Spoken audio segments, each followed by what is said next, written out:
Welcome back to the Knitty Gritty Intro to Knitting video series. Today we are going to go over the stockinette stitch, which is one of the foundational patterns in all of knitting. Now if you've ever worn something as simple as a basic knitted t-shirt, that t-shirt is actually knitted in the stockinette stitch. So knowing this versatile pattern is going to be essential as you progress as a knitter. Let's get to it.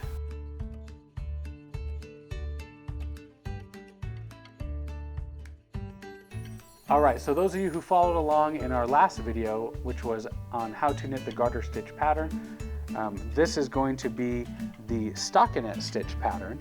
So I'm going to start this stockinette stitch pattern on the same swatch that I already knitted with the garter stitch, but I'm just going to start from here on out on this pattern. I am going to perform the stockinette stitch and give you step by step on how to do that. So the first step in the stockinette pattern is to knit across the entire row. So follow along with me.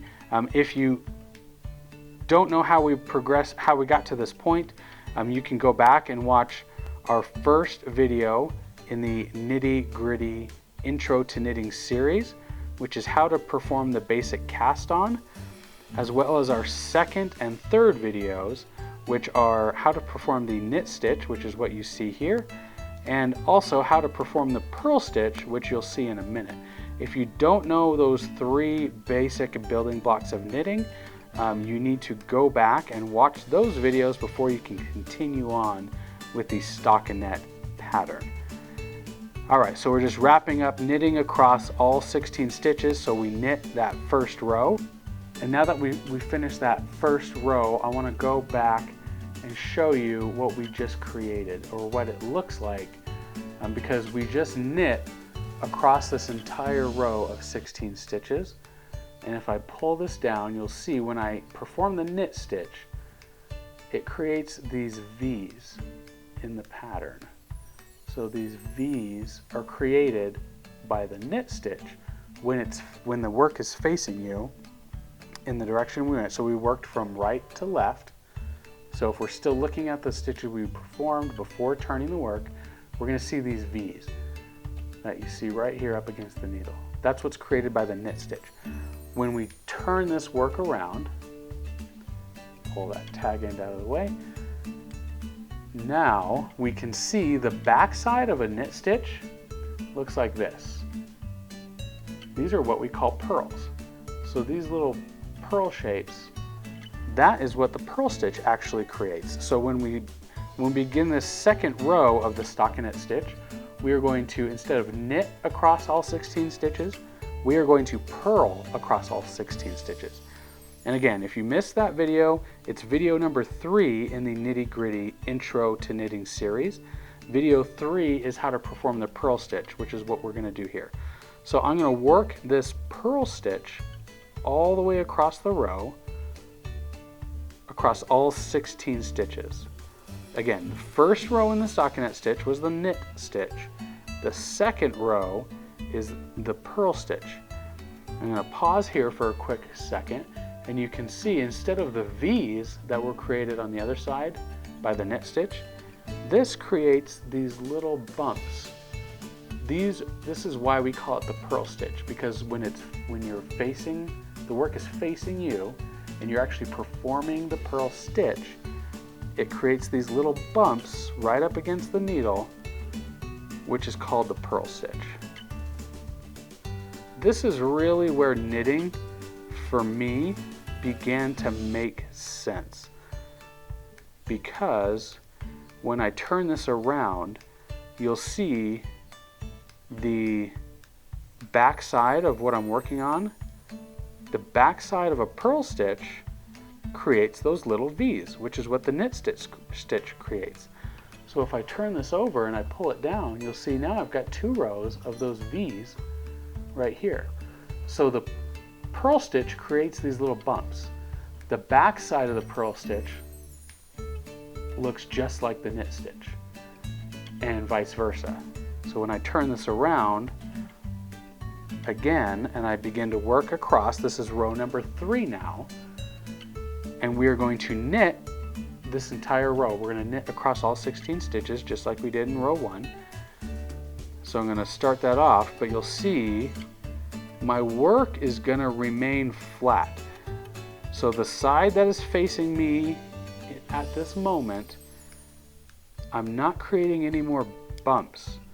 It's flat. The back side is all those bumps, which are the purls. So the knit stitch and the purl stitch are just reverses of each other. They're just opposites of each other. So when we perform a knit stitch, the side that's facing us creates these V's, and the back side creates purls, little bumps. So we're going to work this knit stitch all the way across the 16 stitches again, so the entire row.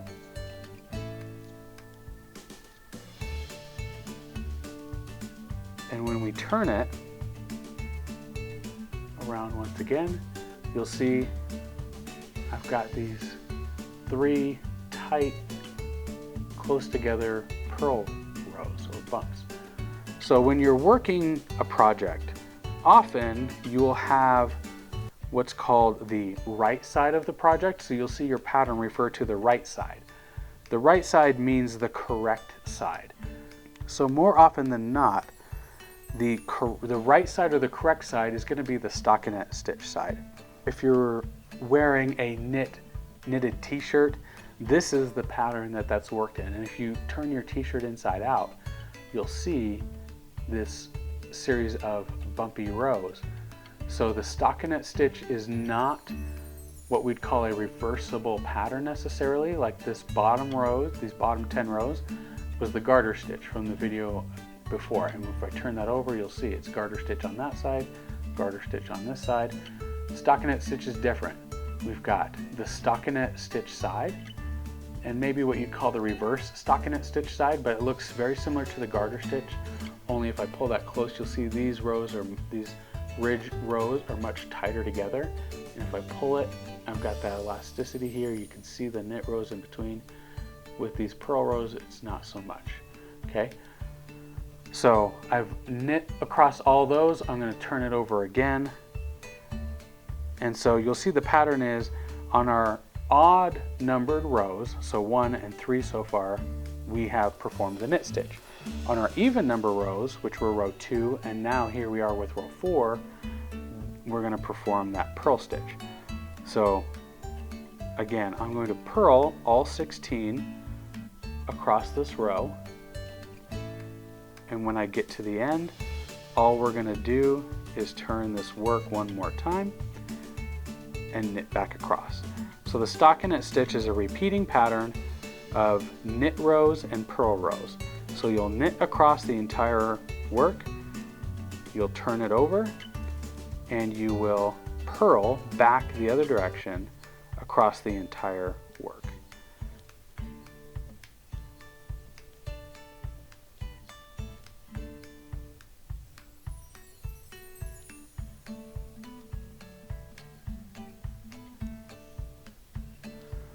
So now I'm at the end. You can see I've got 4 rows now that are all the purls. Turn it over, and I've got 4 rows of those V's, which is my stockinette stitch. So I'm going to work a few more rows so you can really see how that pattern starts to shape up. And I'll meet you guys on the other side after I've done about 10 rows of this pattern. Okay, so I'm going to work across one last row in the knit stitch. So the last time I'm going to knit across these 16 stitches. When I get to the end, we'll take a look at how the pattern has developed over about 8 or 9 rows.